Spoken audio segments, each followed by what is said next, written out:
প্রিয় দর্শক আসসালামু আলাইকুম। আশা করি সবাই ভালো আছেন। আজকে আমি তৈরি করে দেখাবো খুবই সহজ এবং খুবই মজাদার একটি মালাই আইসক্রিম। তো চলুন রেসিপিটা শুরু করা যাক। আমি আইসক্রিম তৈরি করার জন্য এখানে আমি একটা প্যানে 1/2 লিটার পরিমাণ দুধ দিয়ে দিয়েছি। এখন দিয়ে দিচ্ছি কনডেন্স মিল্ক। আপনারা এখানে কনডেন্স মিল্কের পরিবর্তে চিনিটাও ব্যবহার করতে পারেন। মালাইয়ের সুন্দর একটা ফ্লেভারের জন্য আমি এখানে অ্যাড করছি 2 টেবিল চামচ খেজুরের গুড়। এটা দিলে সুন্দর একটা কালার আসবে। তো এই পর্যায়ে আমি সব উপকরণগুলো নেড়েচেড়ে মিশিয়ে নিয়েছি। এবার আমি চুলাটা অন করে দিয়েছি।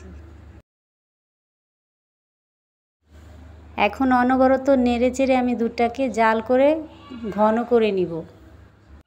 যদি এই আইসক্রিমটা আপনারা বাসায় তৈরি করে খান তাহলে বুঝবেন আইসক্রিমের স্বাদ কতটা, দোকানের চেয়ে অনেক গুণ বেশি। এখন মালাইটাকে আমি চুলা থেকে নামিয়ে নিব। আমার মালাইটা অনেকটাই ঘন হয়ে এসেছে, ঠান্ডা হয়ে গেলে আরও অনেকটা ঘন হয়ে আসবে। এবার আমি চুলাটা অফ করে দিব। ক্রিম তৈরি করার জন্য এখানে আমি 1 কাপ পরিমাণ ক্রিম নিয়ে নিচ্ছি। ক্রিমটা অনেকটাই ঠান্ডা আছে এবং বরফ। আমি এই সময় বিটারের সাহায্যে ক্রিমটাকে আমি বিট করে নিব। এই ক্রিমটা 4 থেকে 5 মিনিট বিট করলেই হবে। তো এই পর্যায়ে আমার বিট করা হয়ে গেছে। এখন আমি মালাইটা এর মধ্যে দিয়ে দিব। এখন আমি মালাইটা দিয়ে দিচ্ছি, দিয়ে আরও 4 থেকে 5 মিনিট আমি বিট করে নিব।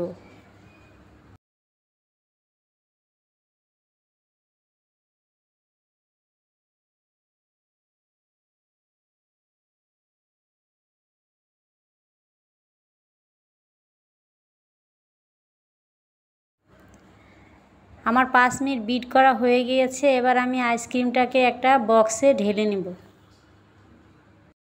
আমি এরকম একটা আইসক্রিমের মোল্ড নিয়েছি। আপনারা চাইলে যে কোনো পাত্রে এই আইসক্রিমটা জমাতে পারেন। তো এবারে আমি আইসক্রিমগুলো ঢেলে দিচ্ছি।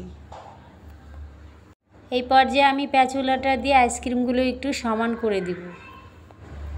এই পর্যায়ে আমি কিছু কিশমিশ আর বাদাম দিয়ে আইসক্রিমটাকে ডেকোরেশন করে নিচ্ছি। এটা একেবারেই অপশনাল, চাইলে আপনারা স্কিপ করতে পারেন, তবে বাদামটা দিলে খেতে অনেক ভালো হয়। তো এখন আমি ঢাকনাটা লাগিয়ে ফ্রিজে রেখে দেব 10 থেকে 12 ঘন্টা। 10 ঘন্টা পর আমি ফ্রিজ থেকে আইসক্রিমটা বের করে নিয়েছি। দেখুন এতেই কত পারফেক্টভাবে জমে গিয়েছে।